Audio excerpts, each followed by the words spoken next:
Hello and welcome to today's video. Today I want to talk a little bit about this pen. It's not a full review, just sort of like a little bit of a musing and a bit of a comparison to this, which is both are Jinhao pens. The black one here is the Jinhao X159 and the purple one is the Jinhao 159. Now, the Jinhao 159 has been around on the market for quite a while. It was designed to sort of be Jinhao's answer to the Mont Blanc 149, which is kind of hilarious. But it's a big, heavy, lacquered brass pen. This is the purple version. There was a bunch of different ones that came out. This is just the one that I've held onto. Takes a standard Yovo size number 6 nib, but branded, this is a Jinhao nib that comes with it. But you can put in, I would regularly replace these with the Jinhao, with a Yovo number 6 size nib. Really inexpensive pen, still coming in, you know, sort of depending on where you can get it. You can sometimes get them as low as around the 10 Australian dollar mark.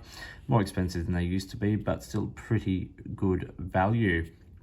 And more recently, Jinhao released this, which is the X159. Personally, I think giving them both the 159 number, even with the X in front of it, is not enough of a difference for the difference in these pens. There's lots of similarities, I will grant that, but there are a lot of differences. Personally, I think it should have its own number, but that's just me. So I'm going to talk a little bit about these pens, show the just to show the comparisons and how they differ, and then I'll do a quick little writing sample with the new one just so you can see it in action. So if we're starting at the top of the pen, both have these sort of rounded, sort of domed finials there, and then a silver band which attaches to the clip. The clip has changed quite a lot. The original 159 has this sort of chariot theme on a shield in the middle of the clip, whereas the new one has a more sort of straight, minimalist sort of design clip. Very different sort of profile and shape. The cap bands are very different as well. Both say Jinhao, and one says X159 and one says 159 in laser engraved.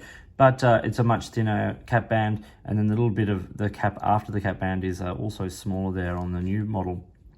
The barrels are very similar. They taper down to a silver band and then this sort of a longer conical ending there. Both pens are unscrew to reveal their nibs, but under the cap is where these pens are very, very different, as you can see there. So the original has a number 6 size nib. The new X159 has a number 8 size nib. Both are stainless steel, completely different feet as you can see there, but completely different nibs, completely different. Different size, different design, everything.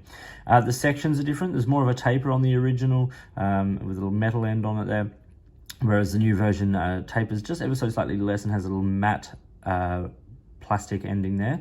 The threads, steel threads versus, or metal threads versus plastic threads there.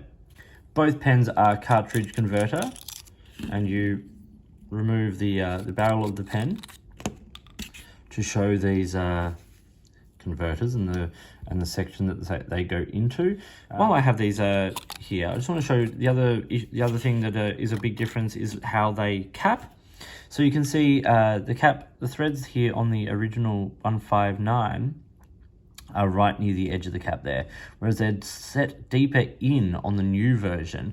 That is because with acrylic pens, they put the threads supported here by the metal cap band, so slightly deeper in, not right near the edge, to prevent cracking and things like that. So that's the two pens. Let's talk about the size differences very quickly. So the old is 148 millimeters when it is capped. The new is 146, so just slightly shorter. When they are uncapped, the new version is slightly longer, of course, because of that larger nib. So we get 127 for the old and 133 for the new. Posted, and yes, they both post and become relatively large pens, well, very large pens. We get 165 for the new and 166 for the old. So it's just slightly longer there. The grip sections are around the middle of the section is 12 millimeters on the 159 and 13 on the X159. So it is a slightly more, sort of girthy section. The new model is closer in dimensions, I believe, to a Montblanc 149. Just putting it out there. The weight of these pens is remarkably different. The original version, being lacquered brass, so mostly metal, is 49 grams, whereas the new version is 27. The old one, the weight is 30 in the barrel and 19 in the cap. The new one, 17 in the body and 10 in the cap.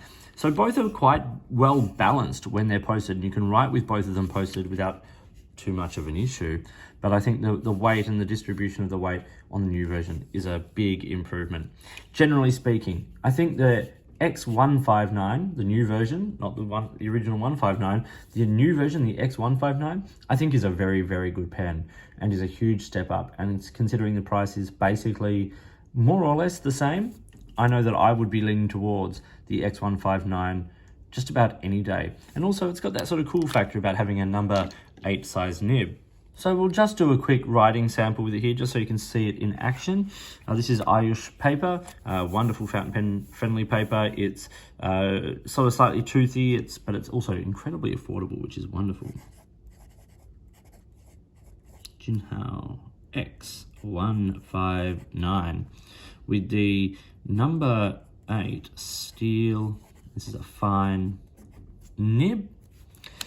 These nibs are great. In fact, there are a number of brands who have actually adopted these nibs to put on their pens, sort of smaller brands who wanted to branch into a number 8 size and have started actually producing pens with this nib, which is kind of cool. It's a very good nib.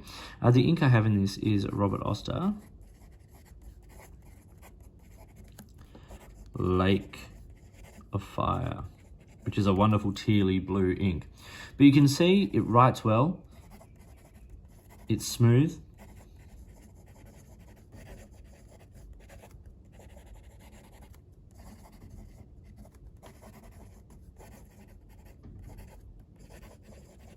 If there was a slight skippy start there, that's because the pen had been sort of out, dry, with the nib exposed to air as I was making this video. But yes, it's nice, it's smooth, it's wet, the reverse writing is okay, you could easily get a few words out. But something also that's quite interesting about this is that the nib is slightly soft. I'm not going to say it's flex, it's not flex. It's not even springy necessarily, it's just slightly soft. There's just that little bit of bounce and a little bit of give that makes this a really pleasant writing experience.